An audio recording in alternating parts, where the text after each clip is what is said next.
First of all, I want to thank the University of Management and Technology and WIL, which stands for Women Institute of Learning and Leadership, for giving me this opportunity to address this very important and privileged forum comprising of students, faculty.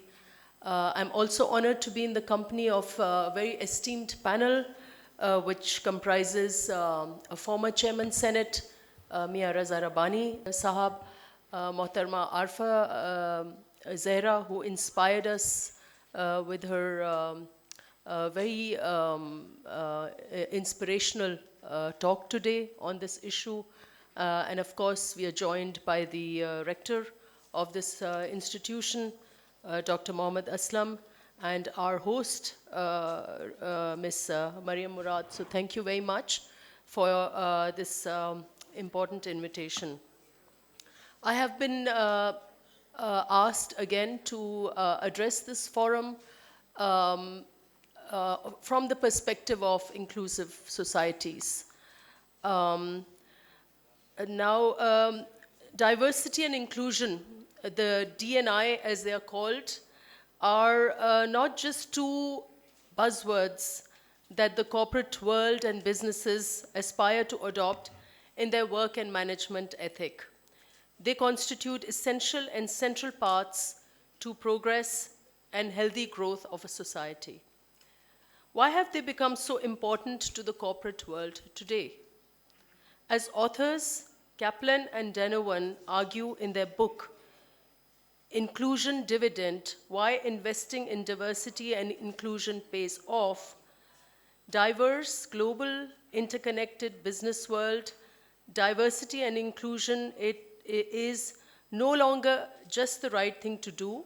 It's a core leadership competency and success of businesses where working against biases such as gender, culture, race, etc., not only leads to productive corporate cultures, it also leads to better engagement with the customers.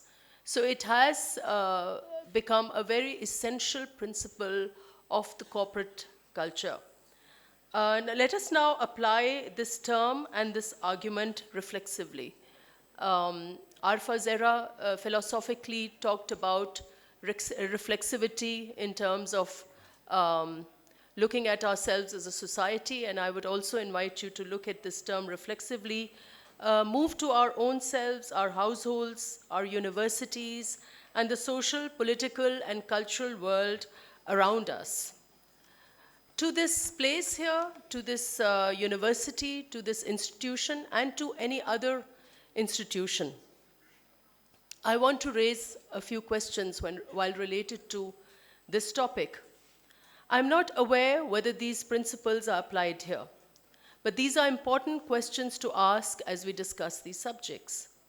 How is inclusiveness and diversity applied to higher education? Or, for instance, to this institution? Are women included in critical numbers? Are minorities represented?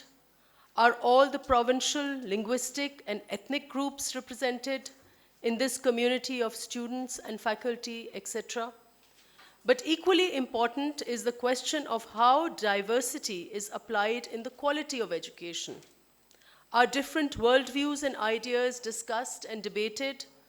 And are they done so without fear? Most importantly, do students have a voice? Are they represented through a student body or in the syndicate?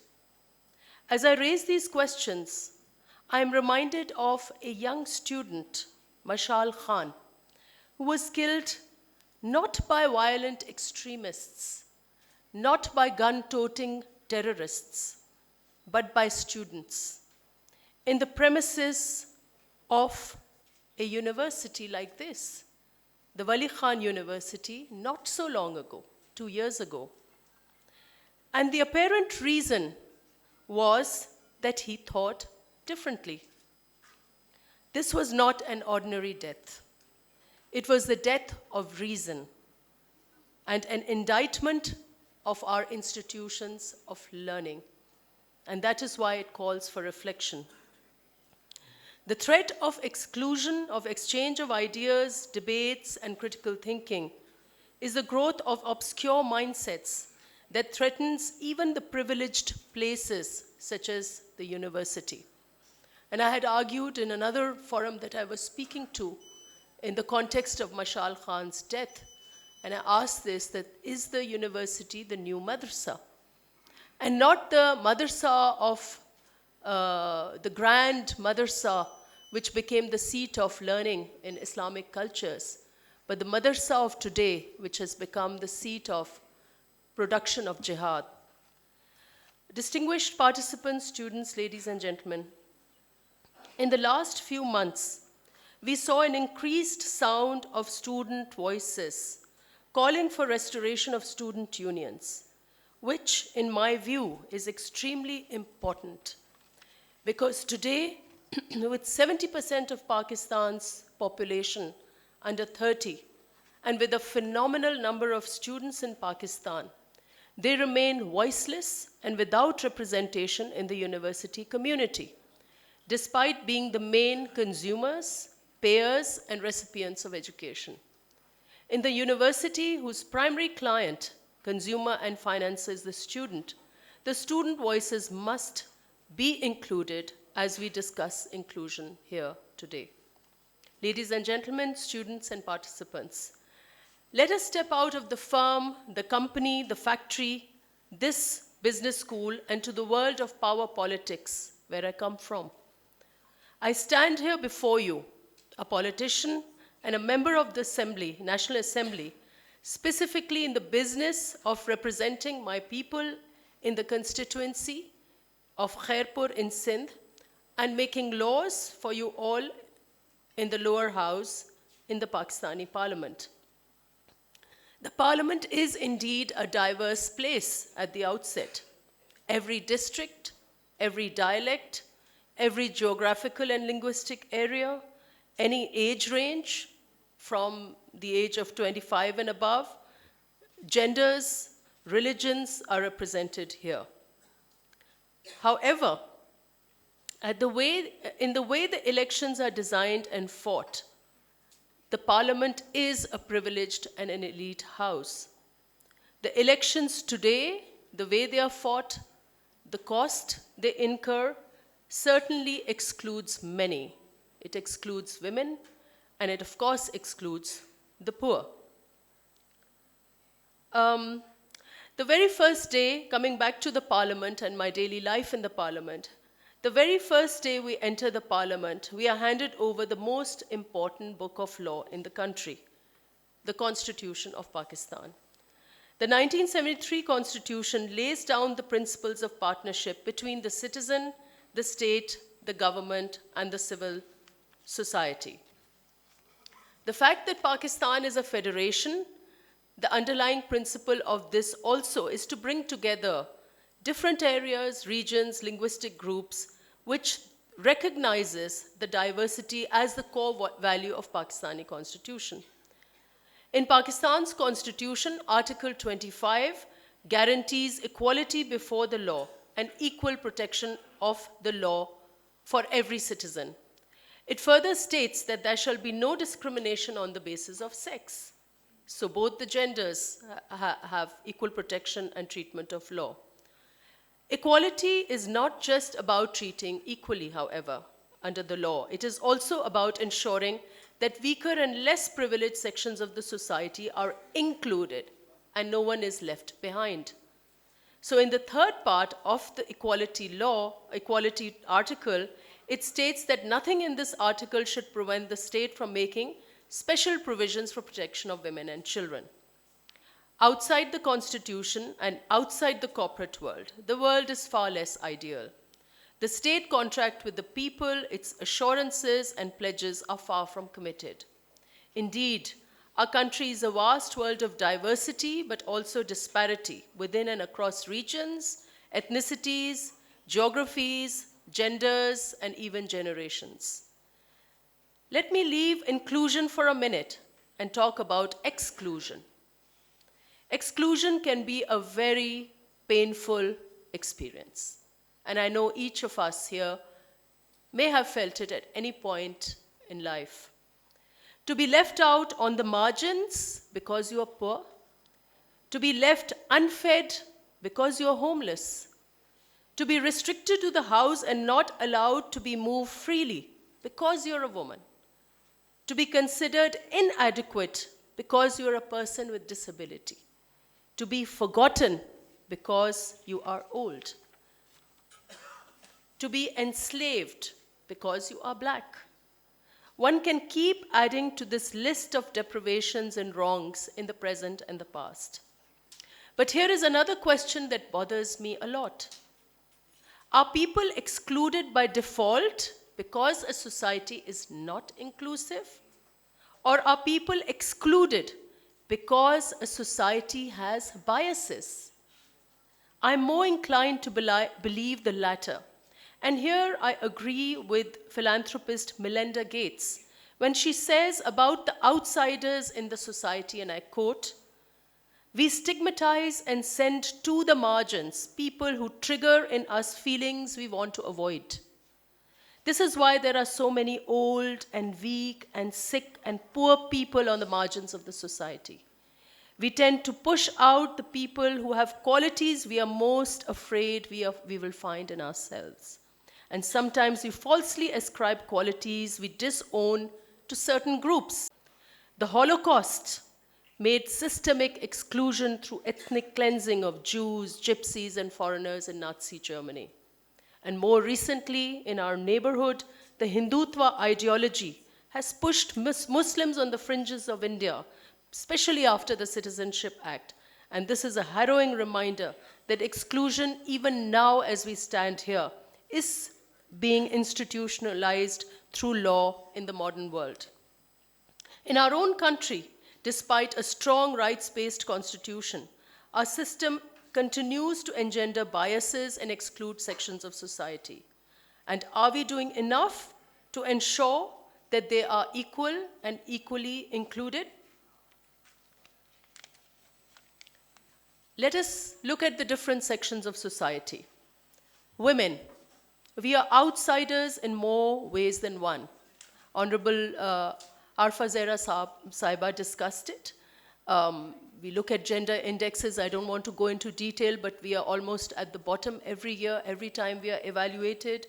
The Gender Gap Index, access of women to health, to education, to financial inclusion, all these women are behind. Poverty itself is an outcome of exclusion, and the poor are outsiders. The recent stabilization measures to which the government is signatory to with the IMF has made the poorer even poorer. And according to estimates from economists, these numbers are increasing phenomenally, and a huge number of people have fallen below poverty lines. These statistics vary, so I don't want to quote a figure or misquote a figure. But nearly a fourth of Pakistan today is excluded from jobs, basic human provisions, services, access to free education and health due to our skewed economic policies. Children are outsiders. Today, social media is full with gory incidents of child pornography, rape, murder. Violence against children is rampant because they are excluded from state's ambit of protecting them. Minorities, Christians, Sikhs, Hindus, Ahmadis, etc., are often excluded from basic freedoms, and there are many incidents of defiling their places of worship. Forced marriages with young Hindu women make headlines every day. Persons with disabilities are certainly outsiders. Our buildings, our streets, our jobs exclude them, and old people are excluded and forgotten. Besides, smaller provinces are excluded. Rural areas are excluded. Agricultural communities are excluded. The list of exclusions and outsiders is a long one. These exclusions have only given us pain. They have divided us internally along ethnic, religious, class, caste lines and allowed extremism to grow, which threatens to tear away our social fabric. So how do we as a nation move forward to close gaps on exclusions? And here I'm going to skip. I do want to talk about how the great Qaid gave us this excellent section of his speech, which showed that leadership, after all, is about bonding, is about erasing differences, cementing bonds, and mending fences. And I want to quote just a few lines from the Constituent Assembly speech delivered on 11th August 1947, where he said, and I quote, you are free to go to your temples, you are free to go to your mosques, or to any other place or worship in the state of Pakistan. And he talked about how whatever religion we are, when it comes to the business of the state, in a political sense, as citizens, we are all equal. And finally, coming to solutions. How are we including these different sections of society? I want to speak about one program, one of the largest program, which seeks to include the poorest of the poor. And this is the Benazir Income Support Program that was brought in as a memorial to the first woman prime minister of this country, to the youngest prime minister of the Islamic world, Shaheed Mohtarma Benazir Bhutto, who died, was tragically assassinated while campaigning for restoration of democracy and while campaigning for restoration of the constitution. And this program is something, is a program that includes women and that includes the poor. And this is something that we must be proud of because it's one of the largest programs in the world that, that provides social sector support. Now, inclusion or making society inclusive is a painstaking process. It involves leadership, but it should also involve institutions such as this, where we can dialogue freely, where we can engender ideas, and we can come up with processes. I just want to talk about what we do in the parliament, so that you know that in the parliament, there is actual work that has been done to be able to bring this society together and make it more inclusive. And let me begin with some good that has been done while I was in the parliament in the last 12 years in order to make our society inclusive. I won't talk much about it. I know that Raza Ramani Sahab will probably discuss it in detail, but I would mention it. The first was the 18th Amendment, which restored the parliamentary form of government and the federal system, recognizing that, that provinces must have the first right to their resources. Second, we increased seats for minorities in the Senate during the same period between the 2008 and 2013. We ensured women's right to vote by penalizing constituencies that colluded in depriving women of voting. And this had become very common, especially in the areas where there was militancy going on. Women were excluded for vote, and we legislated to stop that process. Then I'm proud of the fact that we finally legislated on FATA merger. This was a buffer area. For years, it became a hotbed of strife and war. And this area has finally been integrated in the formal constitution of Pakistan. It's no more a no man's land.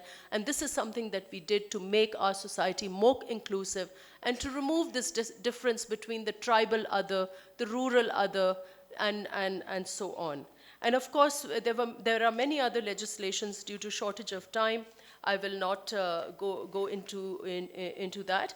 But there's one, there is one law that I have proposed, which is sitting in the Law and Justice Committee, which I want to apprise you about, and that is to expand what I consider probably the most important part of the Constitution, which is Article 25, the equality law. And in that, I have proposed that besides pledging that there shall be no discrimination on the basis of sex as it exists, we expand it to include that the state shall not discriminate on the basis of gender, color, race, age, disability, marital status, religion, language, to make the equality law include all the disadvantaged and by the system.